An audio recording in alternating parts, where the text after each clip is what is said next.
I've seen a lot of ridiculous things in my life, but walking outside one morning and finding a giant pond, a whole damn pond, sitting smack in the middle of my property, that one took the cake. The first thing I noticed was the mud, thick, sludgy, and everywhere. The second thing, the machines. Bulldozers, backhoes, workers in reflective vests, an entire construction crew standing around like they had just completed a modern engineering marvel. And in the middle of it all, Karen. Hands on her hips, grinning like a medieval king unveiling his latest castle. I blinked, trying to process the insanity. They had dug an entire pond on my land without asking. I exhaled slowly, stepping off my porch and making my way toward the disaster in progress. Karen noticed me, her smug smile widening. "Ah," she said, gesturing proudly. "What do you think?" I didn't answer immediately. Instead, I looked at the pond, then at the bulldozers, then back at Karen. Finally, I crossed my arms and gave her a slow, knowing smile. "Oh," I said, voice dripping with amusement. "This is going to be fun." I had something Karen wanted, and nothing infuriated her more than not getting what she wanted. "See, I own a nice little piece of land right next to the Willow Creek HOA's perfectly manicured, regulation-obsessed neighborhood. The key detail? It's not under their control. No HOA fees, no weird landscaping restrictions, no pointless citations about unauthorized mailboxes or improperly positioned garden gnomes. Just my land. And Karen? She's been trying to change that for years. Karen and her obsession with expansion. Karen isn't just an HOA president. She's a suburban dictator, the self-appointed guardian of beige houses and unnecessary bureaucracy. And for some reason, she had convinced herself that my land belonged in her empire. She had tried everything to get me to sell. Letters in the mail offering fair compensation, translation, insulting lowball offers. Random courtesy, visits where she tried to explain the benefits of joining the HOA. One particularly hilarious attempt to fine me for not mowing my lawn to community standards, as if her authority extended beyond HOA borders. Each time I told her no, firmly, clearly, with increasing levels of amusement. But Karen doesn't understand boundaries, so when she realized she couldn't own my land, she decided she would use it anyway. And that's how I ended up with a whole damn pond in my backyard. Karen had done a lot of ridiculous things in her reign as HOA overlord, but deciding to dig an entire pond on my land without permission, that was a new level of insanity. The HOA's brilliant idea. According to Karen's grand vision, the neighborhood needed aesthetic improvements. Specifically, a pond. Not just a small pond, not a decorative pond. A full-blown magazine cover-worthy suburban paradise pond.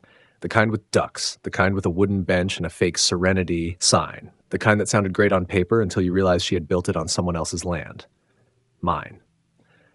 The excuse? We're helping you. When I demanded an explanation, one of the HOA board members, some poor soul Karen had undoubtedly bullied into compliance, gave me the official excuse. "Well," he said hesitantly, "you weren't really using this land, so we figured we'd make good use of it." I just stared at him, slowly, deliberately. Then I turned, looked at the giant, muddy crater, then back at him. "Oh," I said, "you figured?" He shifted uncomfortably. Yeah?"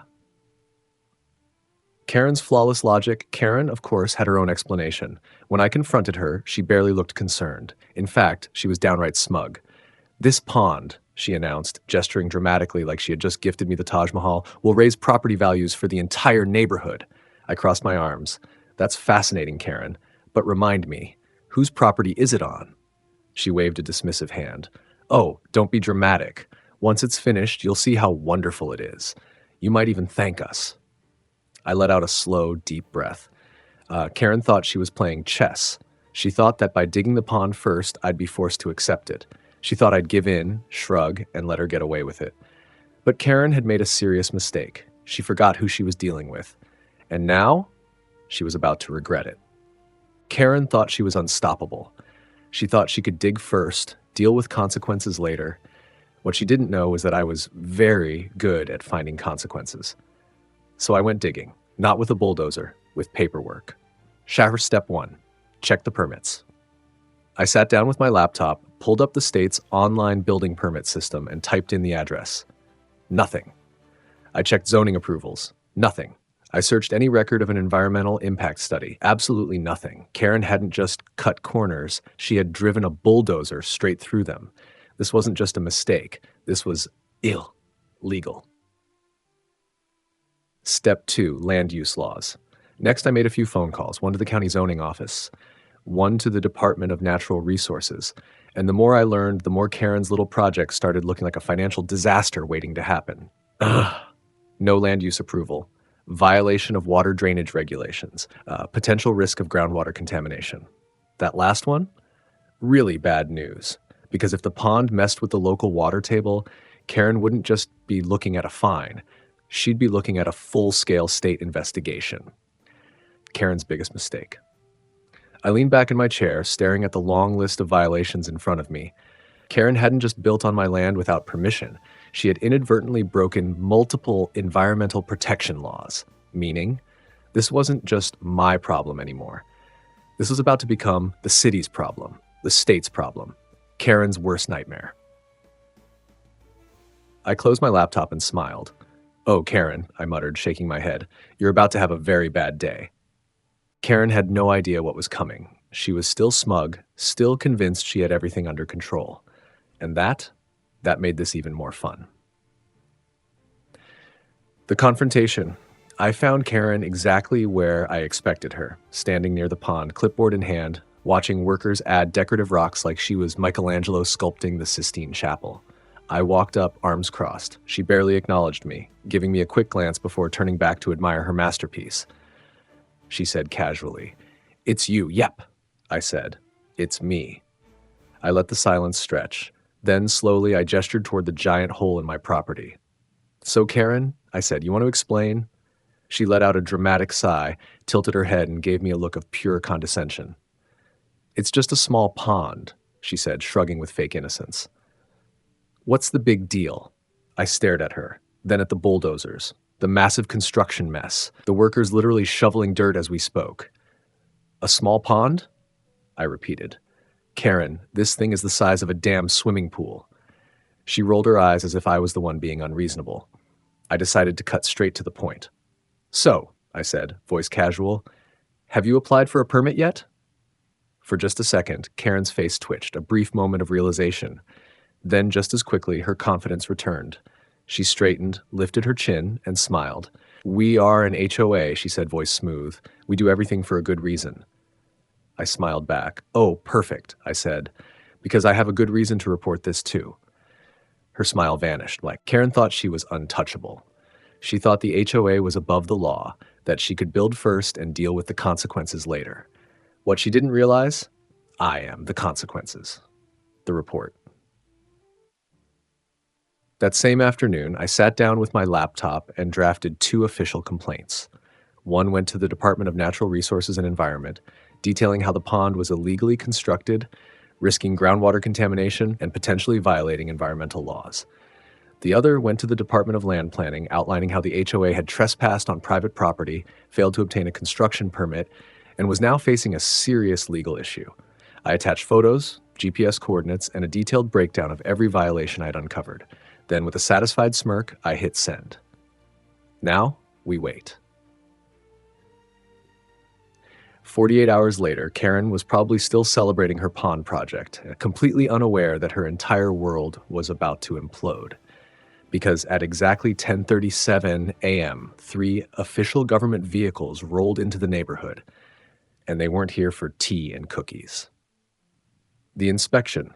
The inspectors, a mix of environmental officers and land use regulators, stepped out of their trucks, clipboards in hand, wearing expressions of pure authority.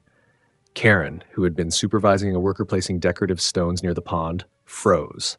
She turned, eyes widening as she saw the officials approaching. The lead inspector, a gruff-looking man in his 50s, wasted no time. "We received reports of an unauthorized construction project on private land," he said. "We're here to inspect." Karen forced a tight smile. "Oh, well, this is just a community improvement project," she said, waving a hand dismissively. "No need to." The inspector cut her off. "Permit." Karen blinked. "Excuse me?" The inspector didn't blink. "Your permit," he repeated, voice flat. "Show me the approved documentation for this project." Karen's smile wavered. "Well, we don't exactly have the paperwork right here, but..." The inspector exchanged a glance with his colleague, then sighed. "Red flag number 1. The violations pile up. For the next hour, the inspectors went through everything, and the more they looked, the worse it got. No construction permit, risk of soil erosion and flooding, unauthorized modification of land, trespassing on private property. Karen stood there, watching in horror as one inspector took photos of the damage while another scribbled furiously on his clipboard. At one point, I walked up beside her, arms crossed. She didn't even look at me. Because for the first time ever, Karen was panicking, and I was loving every second of it.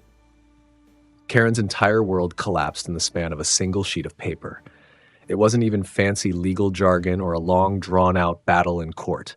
Just one official notice, stamped, signed, and legally binding, delivered straight to her HOA office, and when she opened it, she turned pale. The Department of Natural Resources and Environment had finished their review. Their findings? Brutal. Unauthorized excavation of private land, violating local environmental laws, disrupting natural drainage and increasing flood risk, failure to obtain a single permit, and the best part? The fine. A whopping $49,000, due immediately. Karen gripped the paper so tightly her fingers turned white. This wasn't just a slap on the wrist. This was a financial disaster. And the worst part? The HOA wasn't just being fined. They were being ordered to fill in the pond at their own expense within 14 days. The HOA residents find out Karen tried to keep it quiet. She probably thought she could bury the problem, find a loophole, maybe even raise fees quietly to cover the cost. But HOA residents, they talk. And the second someone caught wind of the fine, the neighborhood exploded. The resident revolt. By the time the news had spread, a mob of furious homeowners had gathered outside the HOA office, waving copies of the fine notice. A man in a golf polo and cargo shorts was the first to speak up. "You mean to tell me," he shouted, face red with rage, "that our dues are going to cover this nonsense?" A woman in a sun hat and oversized sunglasses waved the paper in the air. "I didn't even want a pond," she shrieked. "Why am I paying for this?" Karen stood behind the HOA office podium, looking like a deer in headlights. She tried to smooth things over. She tried to act like everything was fine. She failed, miserably. Karen's weak excuse. Now, let's all remain calm," she said, voice tight, fake smile plastered on her face. "This is just a minor setback. The pond was meant to enhance our community and..." "Enhance?" someone shouted from the back. "You illegally dug a hole on someone else's land and got us fined $49,000. Karen winced. Someone else shouted, "You're paying for this, right, Karen?" Karen visibly swallowed because she knew the answer, and so did they. This wasn't just her problem anymore. The entire neighborhood was turning against her. And for the first time ever, Karen was truly out of options. Karen was in full-blown damage control mode, and it was not going well. The emergency meeting. The HOA board had called for an emergency meeting, hoping to calm the chaos. Spoiler alert, it did the exact opposite. By the time the meeting started, the neighborhood clubhouse was packed. People weren't just angry, they were furious. And Karen? She was standing at the front of the room, gripping the podium like a lifeline, trying to maintain the illusion of control. She failed. Karen's weak defense. She cleared her throat, forcing a tight smile. "I understand that tensions are high," she began, voice strained. A murmur of frustration rippled through the crowd. "But let's all remember," she continued, raising her hands like a preacher about to deliver a sermon, "this pond was meant to beautify our community." Wrong move. The residents revolt. "Whose money are you using to beautify the neighborhood?" Someone shouted from the back. The room exploded. "You spent our dues without telling us? You got us fined $49,000. Now we have to pay for your mistake?" Karen visibly flinched, gripping the edges of the podium so tightly that her knuckles turned white. "This is an overreaction," she insisted, her voice rising with panic. Wrong move again. The HOA cracks down. A board member, an older man in a suit who had clearly had enough. "Karen," he said, voice calm but firm, "did you or did you not authorize this project without a board vote?" Karen hesitated. Too long. Another board member, a woman in a floral blouse, crossed her arms. "Be careful how you answer that," she warned. Karen's eye twitched. "Well," she stammered, "it's not that simple. Yes or no." A beat of silence. Then, reluctantly, Karen muttered, "No, there was no official vote." The room erupted again. And just like that, the HOA board turned on her. The beginning of the end. Karen, the man in the suit, said, shaking his head, "This is a serious breach of trust." Karen opened her mouth to argue, but before she could speak, "I move for a vote of no confidence," someone announced. Karen whipped around, eyes wide. "You can't. I second it." And in that moment, she finally realized she wasn't in charge anymore. Karen had spent years ruling the HOA like a suburban dictator. She had fined people for the color of their doors, micromanaged garbage can placement, and issued citations for imaginary violations. But in the end, she wasn't defeated by an angry neighbor. She wasn't defeated by bureaucracy. She was defeated by a pond. And it was glorious. The HOA pays the price. The final nail in the coffin came when the HOA board was forced to make a decision. They had no way out. The city had issued the fine. The pond had to be removed within 14 days, and someone had to pay for it. At the next board meeting, the HOA's treasurer, a balding man who looked like he had aged 10 years overnight, stood up and cleared his throat. "We have reviewed our financials," he said, voice tight. The room held its breath. "And unfortunately, we have no choice but to use HOA funds to pay the fine." A collective groan rippled through the residence. Karen sat stone-faced, her last shred of control slipping through her finger. Someone stood up, a middle-aged woman in the second row. "Why don't we take it out of Karen's paycheck?" The room exploded in laughter because she knew what was coming next. Karen's final fall. The next and final meeting was short, brutal, to the point. The HOA board, the very people Karen had once controlled, now turned against her. A formal vote was held. Karen was officially removed as HOA president. When the results were announced, she stood up so quickly her chair tipped over. "This is unbelievable," she shrieked. The board ignored her. The residents ignored her. No one cared. No one even looked at her as she stormed out of the meeting, slamming the door behind her. And just like that, Karen was done. The neighborhood moves on. Karen tried to stay. She tried to walk around like nothing had happened, like she hadn't just been publicly humiliated in front of the entire HOA. But the neighborhood had moved on. No one spoke to her. No one invited her to anything. No one even acknowledged her existence. She had become a ghost in the very place she once controlled. It didn't take long. A few weeks later, a "for sale" sign appeared in Karen's yard, and just like that, she was gone. No clipboard, no HOA power, no legacy, just a woman who once thought she was untouchable. And in the end, she had lost everything. Karen was gone. And the HOA forever changed. The aftermath. After the disaster that was Pondgate, the city placed strict oversight on the HOA. No more random rule changes. No more unauthorized projects. No more power-hungry presidents treating the neighborhood like their personal kingdom. If the HOA wanted to breathe, they had to file paperwork first. And honestly, the neighborhood had never been happier. My compensation. A few weeks later, I received a check in the mail. Damages for trespassing, destruction of property, and general HOA stupidity. It was a nice amount, not life-changing, but enough to turn the disaster zone into something better. So I did what Karen never could. I built something useful, a small garden right where the pond used to be. Simple, beautiful, 100% mine. A simple question.